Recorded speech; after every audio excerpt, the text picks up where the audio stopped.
মানিকগঞ্জের সাটুরিয়া উপজেলার তিল্লি ইউনিয়নের চলতিল্লি বাজার এখন দেশের অন্যতম বৃহৎ বেগুনের আড়ত। দুপুর গড়াতেই এখানকার বাজারে প্রতিদিন ১.৫ থেকে ২,০০০ মন বেগুনের কেনাবেচা হয়, যার বিক্রি মূল্য দাঁড়ায় প্রায় ২৫ লাখ টাকা। প্রতিমন বেগুনের মান বেঁধে ১,০০০ থেকে ১,২০০ টাকায় বিক্রি হয়ে থাকে। বছরের প্রায় ৬ থেকে ৭ মাস এই বাজারে মূলত বেগুনই প্রধান পণ্য হিসাবে বেচা কেনা হয়। এই বাজার থেকেই মাসে প্রায় ৭ কোটি টাকার বেগুন বিক্রি হচ্ছে, যা স্থানীয় কৃষক পরিবারের আয়ের বড় উৎস।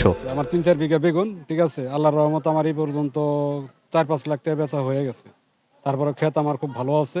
আবার সকাল ভোর থেকে আমরা বেগুন ৬টা থেকে বেগুন ছিঁড়বার আসি, ছিঁড়ে আমরা আরো লয়ে যাই। ধরেন যে আমরা এই চরতলি ৩-৪০০ মানুষ কাজ করি এই এলাকায়, যত গৃহস্থ শুধু এই বাগুনের আবাদ। এই বাগুনের আবাদে দেখা যায় আমরা এসে কাজ করি, এই কাজ করে আমাদের সংসারটা চলে আর কি। ১১% জায়গা বুনছি, মোটামুটি এই পর্যন্ত ৩৫,০০০ টাকা বেচা হয়েছে। প্রতিদিন ৭ লাখ টাকা ৮ লাখ টাকার বাগুন ডেলি কিনছি আমি। আমাদের মতো ৮-১০টা ব্যাপারী আছে, এরা সবাই মিলা মোটামুটি প্রতিদিন ২০ লক্ষ টাকার মতো মাল বিক্রি হয়। এই যে আমাদের যে বাজার চরতিল্লি বাজার, মানিকগঞ্জ জেলার ভিতরে সাটুরিয়া চরতিল্লি গ্রাম, আমাদের এখানে সবজির জন্য অনেক বিখ্যাত একটা বাজার। চরতিল্লি বাজারটা মনে করেন যে অন্য অন্য সবজি তো আছেই, তারপরে বেগুনটা প্লাস অনেক এই আমদানি হয় এখানে।